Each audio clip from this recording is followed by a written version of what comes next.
Last time it just started.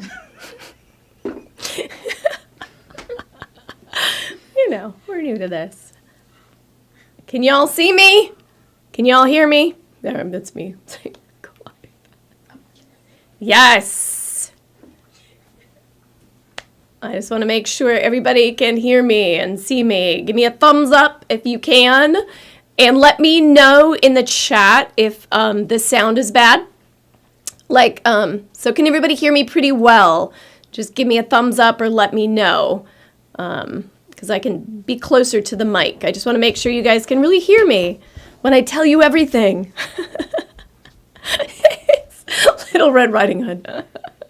Sound is great. Yay. This is my other dress from Italy. I had to wear it. Okay, great. Perfect. Yay. All right. So before I jump in, I have to say, so I have this lovely gift right here that I'm going to be giving out at the end of the chat. So you have to stay to the end of the chat and ask me one question, and then you will be put into the drawing for this. And I wanted to go over what this is. This I got from one of those specialty paper shops. Oh my God. Gorgeous. Anyways, so it comes in this cute little box and you pull it out and it is this gorgeous fan. Pull it out of the box. I'm going to share it. And then look at that. But isn't that gorgeous? So they make this paper by hand. And then they make lots of stuff out of it. It's not cheap. So you pay for them making it by hand, but it is really, it's gorgeous. Anyways, so one lucky winner tonight will get one of these gorgeous fans. And they're great gifts, or you can keep it for yourself. Anyways, so you got to stick around and listen to me jibber jabber to get that gift. Okay. So the reason why I wanted to do this one live, so I did that other video, which was kind of things that I learned from Italy and thoughts and ponderings that I had. But the real reason that I went to Italy was sort of this transformation in Tuscany retreat. And it was a big deal. And so I want to back up a little bit to kind of explain like how it happened and why I felt like I needed to go. So at the beginning of the year, I did this workshop. There's this woman, and I've talked about her before if you've seen some of my recommended books, but Jen Sincero, I love her books. She's written a bunch of them. She's really funny. Self-help book. Yes, I'm addicted to self-help, but that's because I want to grow and be better and happier. And anyways, so I took a workshop from Jen in February, March, and it was really amazing. And while doing that workshop, two things happened. She has sort of a recommended reading. So she suggested reading Gina DeVee's book, The Audacity to Be Queen. So I picked it up and I loved it. And I really liked Gina's thoughts and the way she wrote. And she's really funny too. And so I read this and then I kind of put it aside and I was finishing up the workshop. And we kind of have to do this vision board at the end. And I was a little busy, so I kind of cheated and I just did like Pinterest and I just kind of put pictures up there on my Pinterest board of like, I don't know, anything that excited me, things I wanted, just, I don't know, just like it's sort of a vision board of what could happen, what I want, what makes me happy. And I kind of did it in like 5 minutes. But what I ended up doing was I looked back at it and there was a ton of pictures of Italy in there. And Josh and I traveled to Italy like 9 years ago, and it was a big trip. We were trying to adopt. We thought, well, if we adopt, our life will be changed forever, so let's travel. So we went to Italy for 2 weeks, and I fell in love with it. And I said to Josh, like, if adoption doesn't work, I'm going to either go to France or Italy for like 2 months and write. I was really into writing, and that was sort of my creative outlet at that time. And then adoption did happen, and our life shifted a lot. But in the back of my mind, I've been like, I need to get back there at some point. But I've kind of pushed it away. Anyways, so end of the vision board. the next day, I was like, I wonder if that was such a good workshop with Jen. I wonder what Gina DeVee is offering. So, and I don't really know her that well other than reading the book. So I just looked her up on her website, and literally the first page that popped up was this transformation in Tuscany. And I was like, oh my God, I don't know how I'm going to do it, but I'm going to go there. And then I scrolled down and I saw the price. I was like, oh my God. I don't usually spend that kind of money on those kind of things. But I just, like, from day one, the second I saw that, I was like, I need a shift. I need a movement. I feel like this is what I need to do. So I chatted with Josh, and he was pretty supportive. And so then the next day I just signed up. And then after I signed up, I was like, oh, let's just look into apartments. And, so I looked into Airbnbs, and I found this amazing apartment. If you see my videos, you've seen the video of my apartment. And then I just got this vision. I'm like, already in Italy, like, I need to be there for 2 weeks. That's really what I need. So I just booked that. And then that night, Josh is like, maybe we should have another conversation about Gina and that. And I was like, oh, sorry, dude. I've already booked it. I already booked 2 weeks in my apartment. Anyways, so he was like, okay. He was super supportive once that happened. So that's sort of how it came about. It just sort of snowballed. But I think the impetus behind it all has been turning 50. Like, I'm 51 now, but when I turned 50, I don't know, there's this shift when you turn a certain age. For me, it was 50, of like, are the best years of my life behind me? And of course, you don't want that to be true, because how sad and awful would that be? Like, that can't be true. But in order to make that not true, I have to be really proactive about my life. So, and some of you know us. And so part of this stuff that I'm going to get into, and I'm trying to navigate how to do it in a really good way, because I want to talk about mental illness a little bit and the struggles. We have a lot of challenges at home. And I want to talk more about, like, mental illness rather than my son in particular. But life is really, really hard. And we're working really hard, and we're trying to get a lot of support. But on a daily basis, life is really, really hard. And sometimes you can go down a dark path when life is really hard, and when things seem like they're not shifting and changing, or it's too slow for what you want. Anyway, so I was kind of in a funk of really, and I'm going to be honest in this live, of just really not liking my family life. Loving my husband, loving my son, but it being a sort of like a really hard place to be in, because it was so hard. So many challenges, and my mindset around it all was just not in a good place. And people that know about dealing with mental illness is like, the way you react, the way you deal with it, the way you support it matters. And so, and especially for a parent, like, you have to be so perfect all the time, which of course is impossible. But my reactions and my view and my perspective and my energy around everything matters. And I was in a really bad funk and had a hard time shifting it. So I just felt like something had to shift, something had to change. And so that was kind of going on. And then I was like, Tuscany, there's something about Italy, like, I've got to go. But the odd thing is like, when I went and going into the workshop, I was like, I think like why I'm going is because I want to shift kind of creatively what I do for a living, shift into something a little different, but I don't know what. And so I had my mind set on, like, that really was why I was going. So the first day, so it's a 3-day workshop by Gina DeVee and there was 8 women, and I'm not going to talk about the other women other than to say, like, they were all amazing and from different countries, want to change and want to transform and want to be better and have more joy in their life. there's something really amazing about having that energy together. Anyways, it was an amazing group of women, but I'm going to talk about my transformation, not theirs.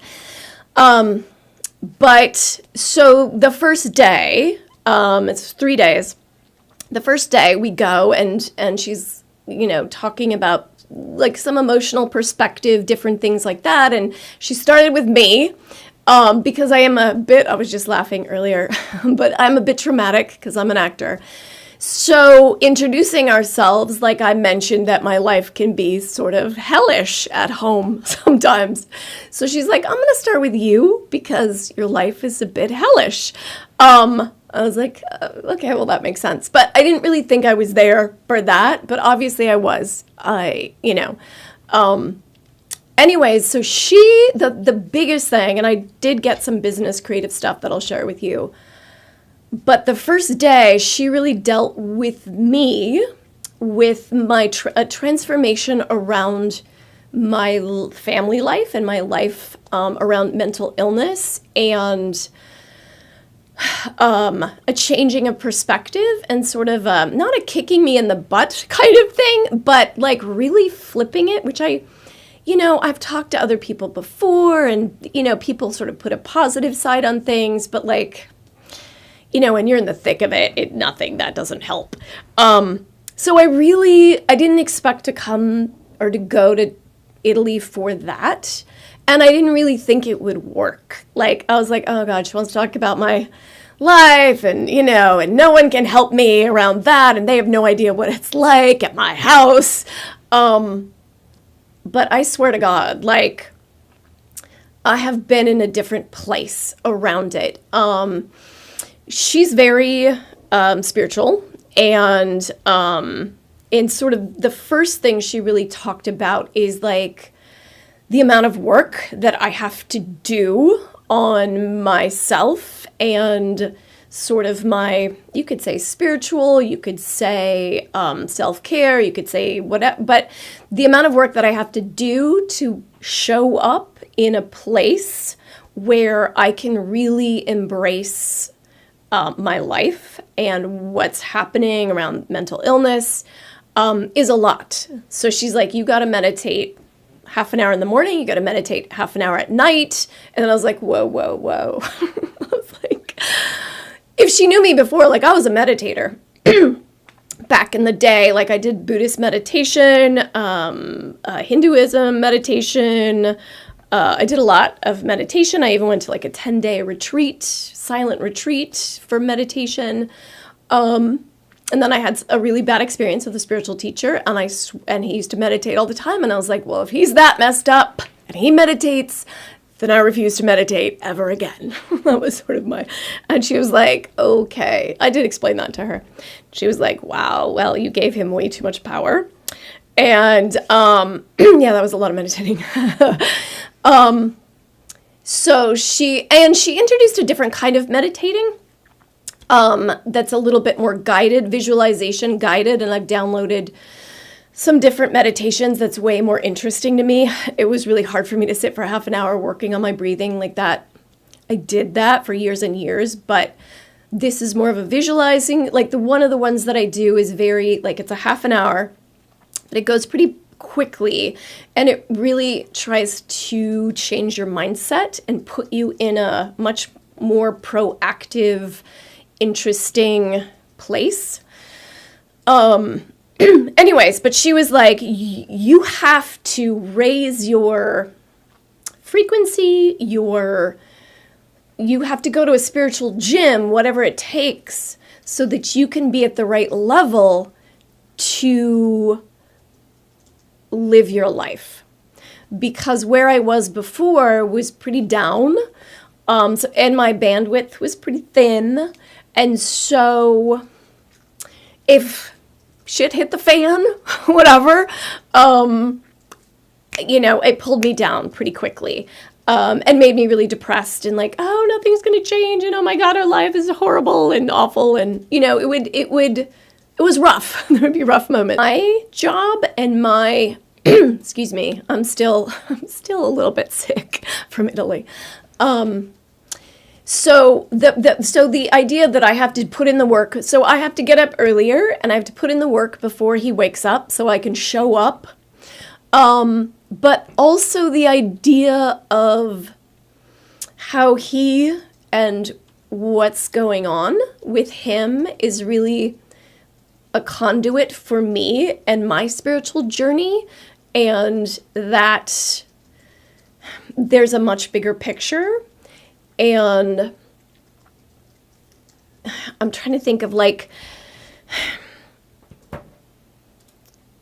another thing that she said too is like not making my family my source. And I think what she's religious, so I want to kind of extrapolate it for the people that aren't, but just like you can't make them responsible for your happiness. Like that is not their job. And I think I was blaming, wow, this is so honest, the chaos and the some of the craziness for my unhappiness. And so taking a bigger picture of that cannot be where I place my joy. That doesn't mean I can't get joy from those moments and love them and enjoy that experience, but I have to have a place where I can find a deeper joy and fulfill that in a way that doesn't put pressure on my family. Because then when it doesn't happen, I don't spiral. I don't know if any of this is making sense. So let me know if it's making sense or if you have questions. But it was like this huge shift in how I related to the hard, challenging issues that we're facing every day. And not that I am, and usually when I come back from a trip, when I go off by myself, which is not usually like a foreign country, but it's really hard for me to get back into my family life because of how hard it is. And there was a little bit of excitement or just like wanting and knowing somehow that this new shift would make a difference. I don't know. It's so hard to explain. And there's a lot more to it, but just knowing that obviously there's a big picture, there's a reason that it's so challenging, and that I can step up to the plate and I can bring healing, support, progress, like whatever it takes. But I have to go to my spiritual gym or go to whatever, my self-care, my support, whatever people want to call it, before and after I'm with him so that I can be there in the right place for him. So, let's see. Is there a strength that you always had that the workshop reminded you? That's a really good question, David. Yeah. Well, it's really interesting because I used to be very spiritual, religious, and then I wasn't. But there was always like this strength that I had, this belief that I had, I think in the bigger picture, before, that I wasn't alone in the bigger picture, that I kind of lost sight of. I don't know if that makes sense. That I kind of reconnected with. And I do think, like, I've always been about, like, it's really important to me to, like, it's really important, like, to keep growing, to keep educating myself, to try and be a better person, like, day after day. And so hearing from her that, like, that takes, like, a half an hour, in the morning and a half an hour at night or whatever it takes, like, I have to put in that work, and I wasn't, aware of that. But I think at the core, like, I can jump to the challenge of, like, I can do it. Like, I know that I can get to the place that I need to be. This challenge, I guess. I don't know if that was helpful, but what does spiraling look like for you? And once in, how do you get out? That's a great question. And I know Mark knows what I'm talking about. So spiraling for me can look many different ways. But I can go down like a black hole and be like, no matter what we do, nothing's going to change, and we're going to put in all this money and all this work, and then nothing's gonna, and it's still gonna be bad. I don't want to say specifics of what the bad could be.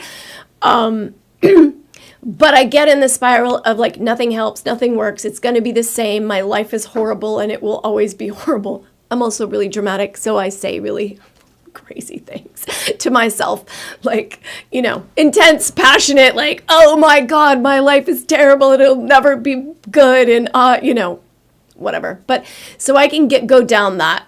I've gone down that spiral. What brings me out? Well, this workshop, and knowing I had to shift and do something different. So the second I signed up for Italy and focusing on that journey kind of helped shift my focus into life is sucky, into like, I can shift and mold and sculpt my life in different ways. And now what I'm finding, I haven't spiraled in the same way yet. It's only been a few weeks since I've been back, so I know it'll happen. I'm hoping, though, like going back to the meditations, going back to some of the journaling that I'm doing, going back to some of the sort of the positive aspects, the gratitude and the positive aspects that I want to focus on. I think if we focus on all the negative, bad things, there's plenty, that's the truth, but if we focus on that, then that makes us spiral and think of all the other bad things. And sometimes if I like pull out like the progress that we've made in the last 3 years is actually phenomenal. It's not enough to make my life less hard. There's new hard things, but there's huge progress. And sometimes I get so in the spiral that I forget to like pull out, and there's like a lot that has changed. So perspective, I feel like perspective is so huge, and it's so, and it can get corny. Like, if someone's just like, just look at the bright side, just be grateful.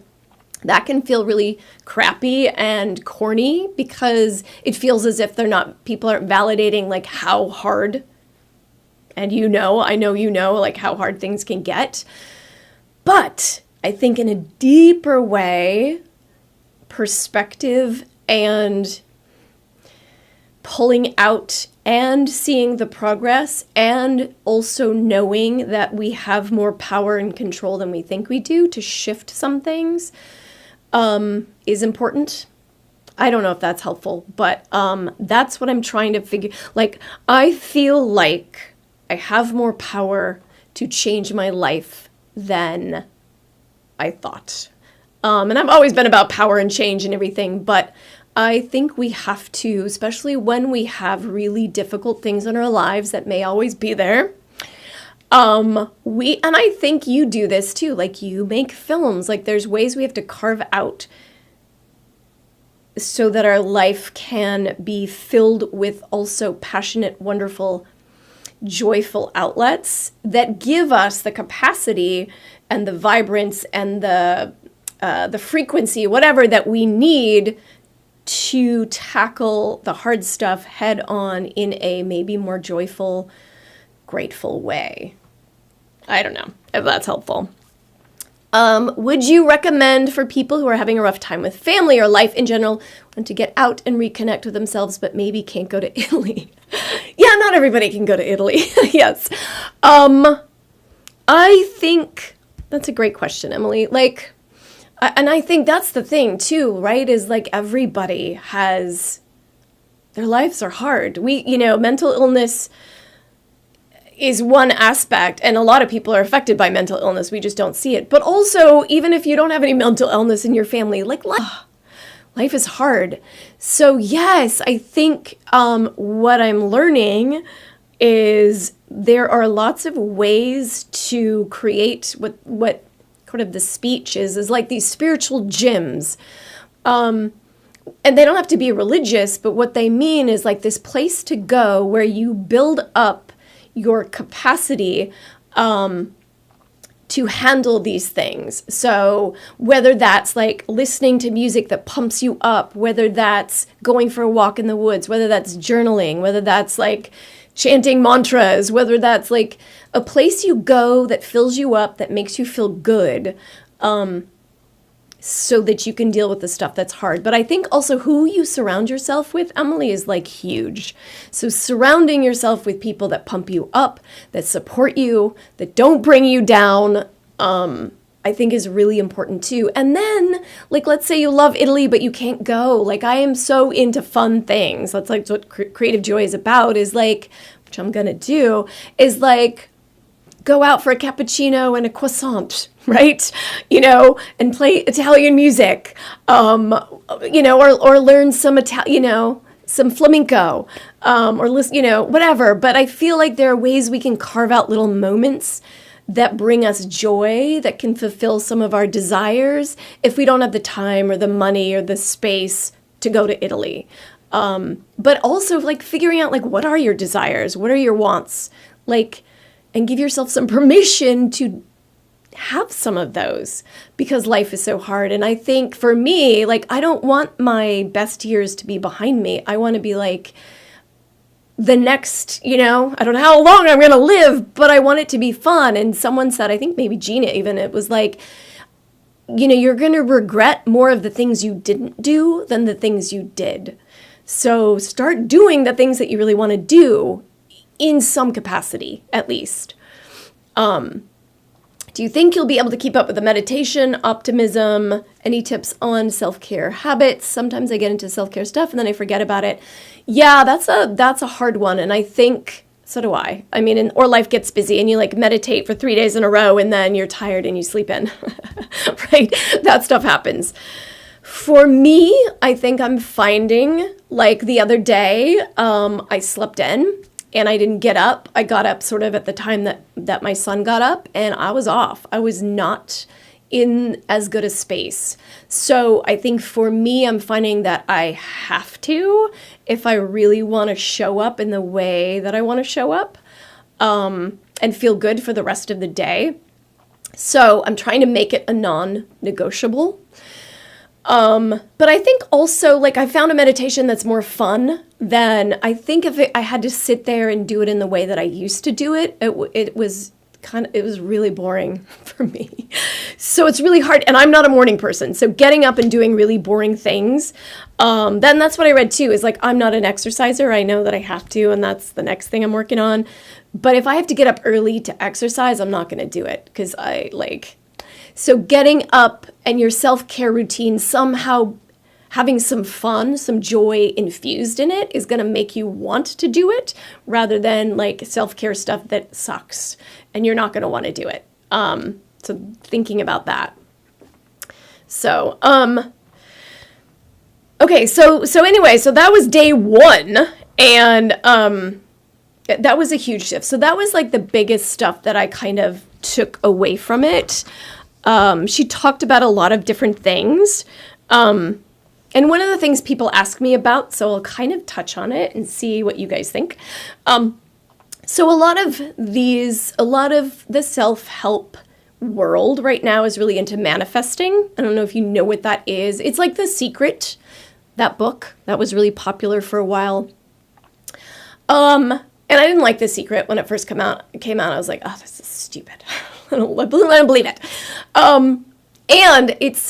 But I've heard enough people talk about it in many different ways, and I'm not gung-ho in the way that some people talk about it. But what I do, manifesting, just in case, and again, people do it in different ways. People do it in ways that I think is a little way over the top. But again, that's me. But manifesting is like thinking about something that you want. The idea is, and I like the idea, is that the stuff you focus on, The more you focus on something, the more it comes into your life. So it's like Murphy's Law, or in reverse. So Murphy's Law is like something bad happens and then another bad thing and another bad thing and another bad thing. And I do think there is something to that, because if you're negative or we're focusing on bad things, I think more of it happens. And I think the reverse is true too. So if we're focusing on things we're grateful for, we're positive about things, like I feel like more of those things come into our lives. Whether that's because we notice them and then, or whether it's because we're attracting them, or whether it's both. But I do find that to be true. But that's sort of the nuts and bolts about it. But the manifesting can be like, some people are like, you write it down, this is what you want, and then it'll come to you if you focus on it hard enough. I don't know that I'm not in that camp. I think that camp can get a little out there, though I'm like, if you want to try it, I mean, why not? But I have had some weird, crazy stuff happen where I have put out weird stuff and it has happened like that. Whatever. I do feel like there is an energy in the universe that is aware of our energy. And if we put out good energy and loving energy, that we do get that back. I don't know what else that means. But anyway, so there was a lot of talk about manifesting. And Gina is also about action. Some people are like manifesting and no action. Like, that makes no sense to me. I'm an action-oriented person, but she's into inspired action. And like, if you focus on something you want, then you'll get inspired action to go after that thing. And so I guess it's just put me back in more of I feel like a deeper positive mindset. I don't feel like it's just like putting an affirmation on my sticky note on the fridge. I feel like I've come to, and she's pretty spiritual and deep, so that has helped, but come to a deeper place of what I focus on matters. And it goes to, I'm going to screw this one up. It goes to that Native American story. I talked about this before, where you have two wolves. You know, there's the negative wolf and the positive wolf. And it's like, which one, this is terrible, this is not exactly it, but which one is going to eat, which one is going to be there for you? I don't know, something like that. And it's the one that you feed. It's the gist of it. So if you feed the positive one, then that's what you're going to get back. And that's really hard when you're spiraling, right? So I need to feed it at different times before the spiral happens. And that can prevent me from spiraling. Anyway, so there was a lot of manifestation stuff, which I thought was interesting. Anyway, so really the first 2 days was about emotional blocks and perspective, and really trying to train us into thinking about, like, we have so much more control in our lives than we think, even when we have chaos going in our lives. Like, so it was a really nice shift. All right, Erin, will you share what mindfulness means to you? That's a good question. Mindfulness means, just to me, like being in the moment, being mindful, like being in the moment, being thoughtful, not reactive, paying attention, sort of be here now, Ram Dass. But being aware, being more self-aware and aware of your environment, which I think is important. Because again, like, that's why we need to go to the spiritual gym. Because if not, like, if we're not mindful, like, and for me, being mindful around mental health is really important, because you can see signs way earlier. So then you can prepare and maybe shift what's happening. But if you're not mindful and you're not really aware, and then bam, it escalates before you realize.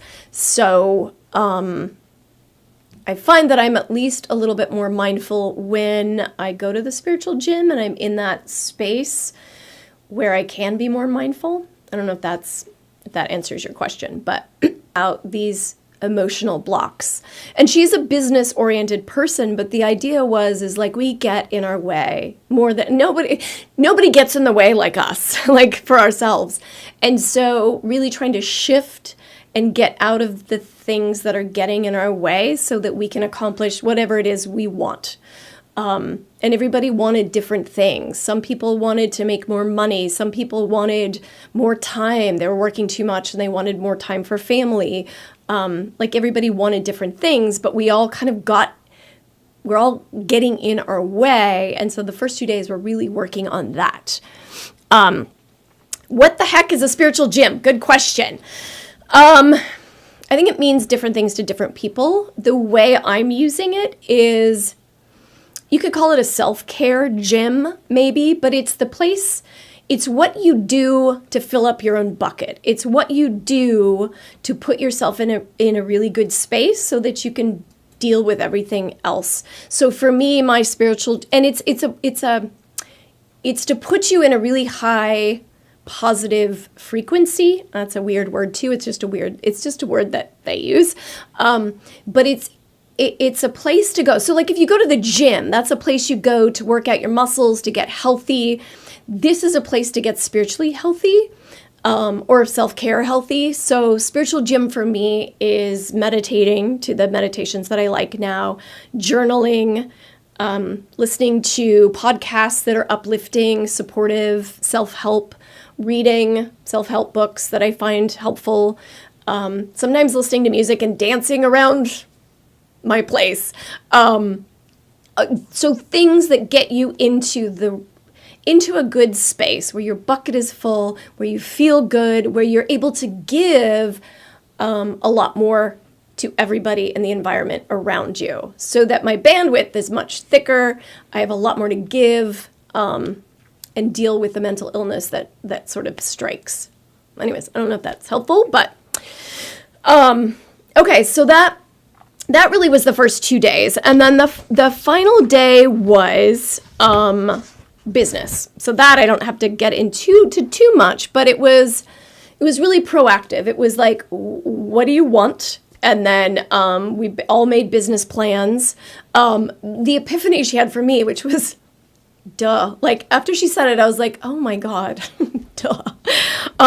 She was like, you have to raise your prices.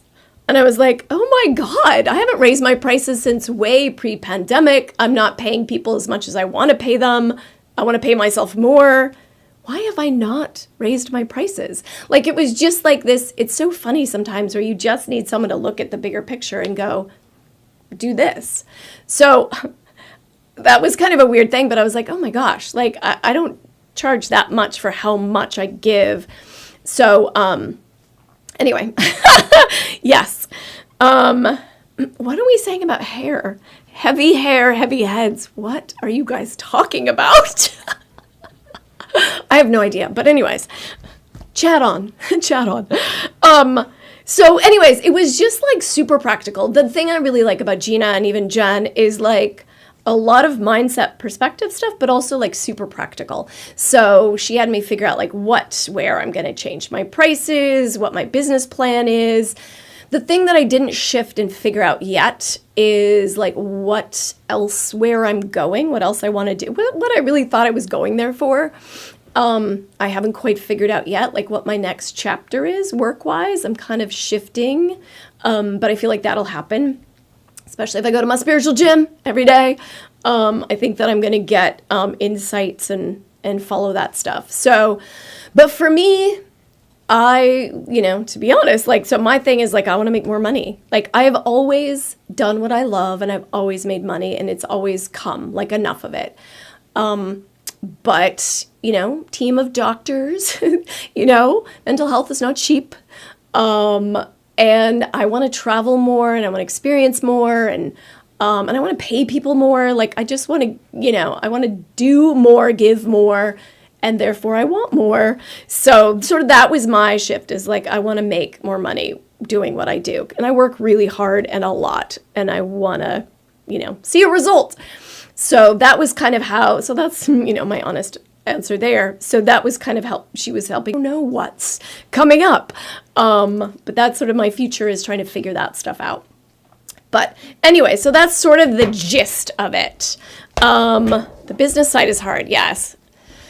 Banding together, learn finance, yes. Yeah, financial abundance is really, and the thing too is for me is I also want to make sure, like if I raise my prices for the people that can afford it, then we can also offer more scholarships and I can hire more people and pay them more. So it's a shift in that kind of thing. But any chance that you might be able to offer local workshops around these topics? Yeah, actually, like that's sort of where I feel like my shift is happening.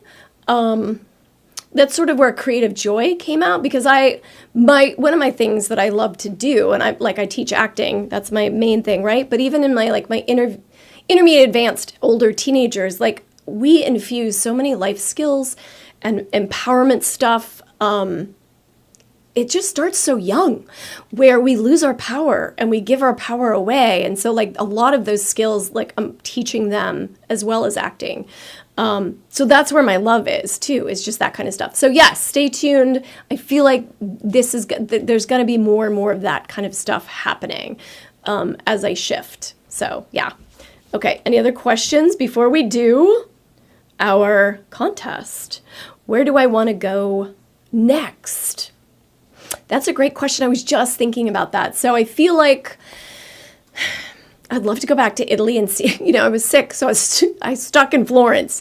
So I feel like very comfortable in Italy, so I wouldn't mind going back and spending more time in other places. That's a possibility. But I also, France, I love France. I haven't been there in forever. So Europe is where I'm drawn to.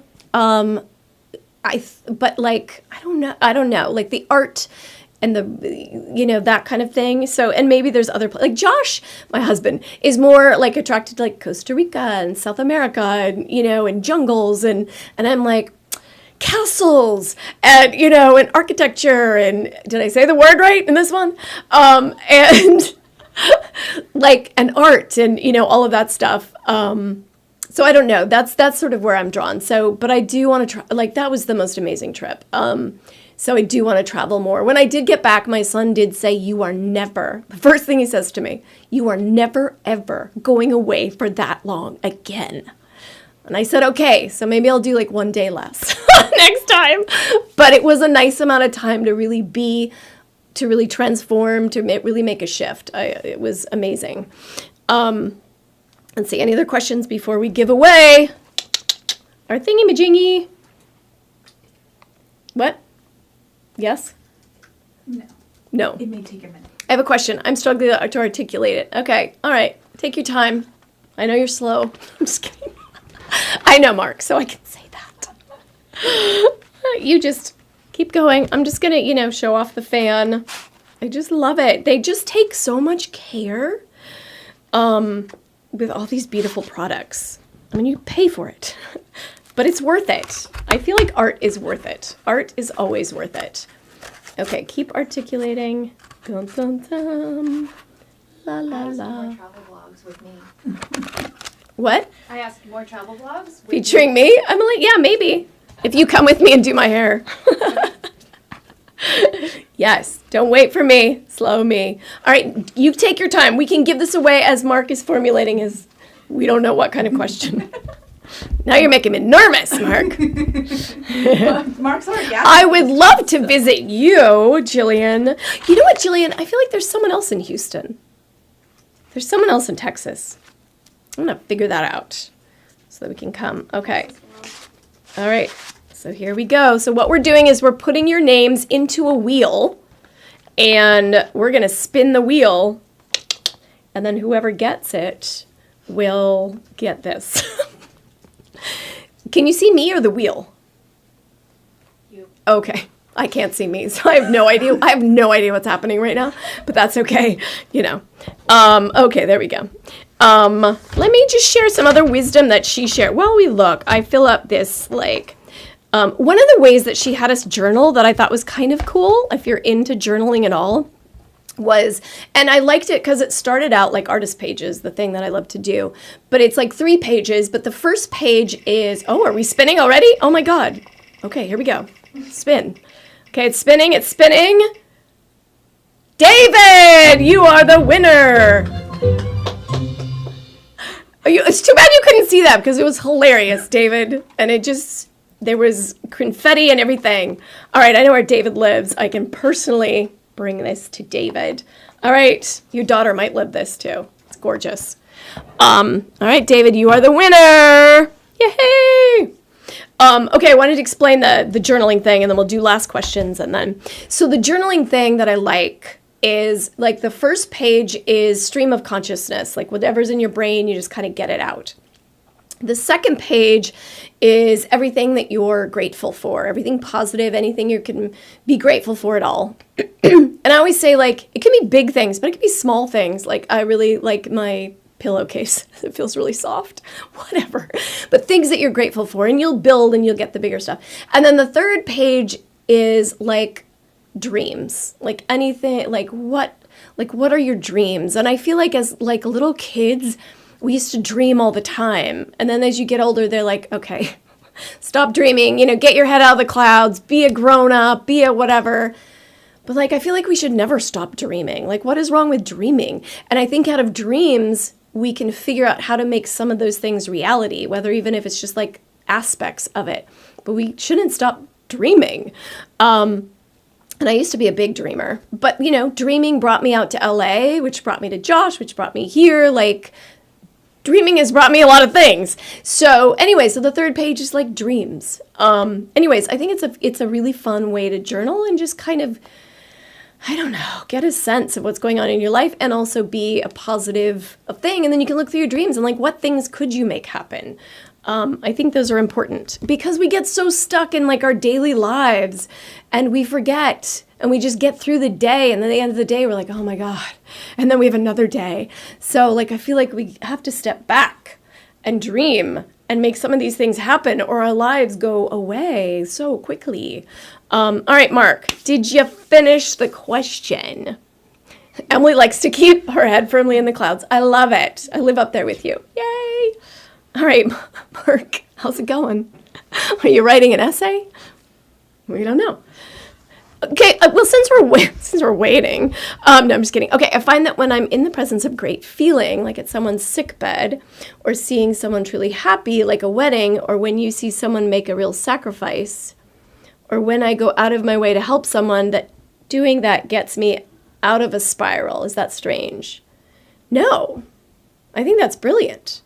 Let me just read it again. I find that when I'm in the presence of great feeling, like at someone's sick bed, that's interesting, or seeing someone truly happy, like at a wedding, or when you see someone make a sacrifice, or when I go out of my way to help someone, that doing that gets me out of this. No, I think that puts your life in perspective. I think that's the huge thing is, like, I think when we go down the spiral, we're thinking about ourselves and our lives. Not that there's anything wrong with that, but we get into this sort of smaller frame of mind. And I think one of the things that they talk about is, like, if you're depressed, if you're in a bad space, like, go out and fill someone's bucket or go out and do something for someone else, because there's a great book. Oh my God. Don't remember the name. There's a great book and I talked about it somewhere in one of my videos. I guess you'll have to watch every single video. But it's a book, and it was, I believe, researched by these Harvard researchers. And basically they said the main thing that gets people out of depression is not self-care, but it's taking care of someone else. I think we have to take the perspective of, so I'm going to address that in a second. But basically they found that, like, if you take the focus off yourself and you put the focus on other people, that will get you out of those spirals, that will get you out of depression, that will get you in a better mindset. What I'm finding is I think both have to be true. Like, for me, like, I got to get up way earlier than my son so I can put myself in the right frame of mind. So I got to do all that self-care, but in a way that works. And then also do things for other people. So actually I think that's pretty brilliant. You're spelling things wrong. I'm just telling, Megan's actually sitting right next to me typing in stuff for Magic Mice, so I see what she's doing. Anyways, I think that's brilliant, Mark, and I think it's amazing that you know that, so that if you do go down that spiral, which, we will, is that you know that and then you take action quicker than you might have before so that you can get out of that spiral. I think that's great. All right. Assign viewing for all the class. All Magic Mice videos ever. Just in case I mentioned the book. The Harvard study that says, yeah, Harvard. Anyway. Yeah, I love it. Okay. So any other questions, wants, needs, anything? I am doing another workshop with Gina in January in New Orleans, which I think would be fun to do like a little travel vlog from New Orleans. I haven't been there in forever. So, and we actually went right after Katrina. So I know things are more up and running and so it'll be really cool. So, you guys are so amazing. I was like, no one's going to show up. So it's nice that you all did. But it was something that I wanted to share so I could talk about it and answer questions. And I don't often talk about, like, that's the weird thing about social media, don't you think? Because we want to post happy pictures and we want to post, like, really good things on our lives to inspire other people and make them happy and also to show, like, the good stuff. But I find that people sometimes look at my social media page and like, oh, she has the perfect life. And like, oh, they have no idea. But it doesn't negate that those moments did happen. It's just there's a lot of moments out of focus that are also happening. But you don't want to put all those on social media either and depress people.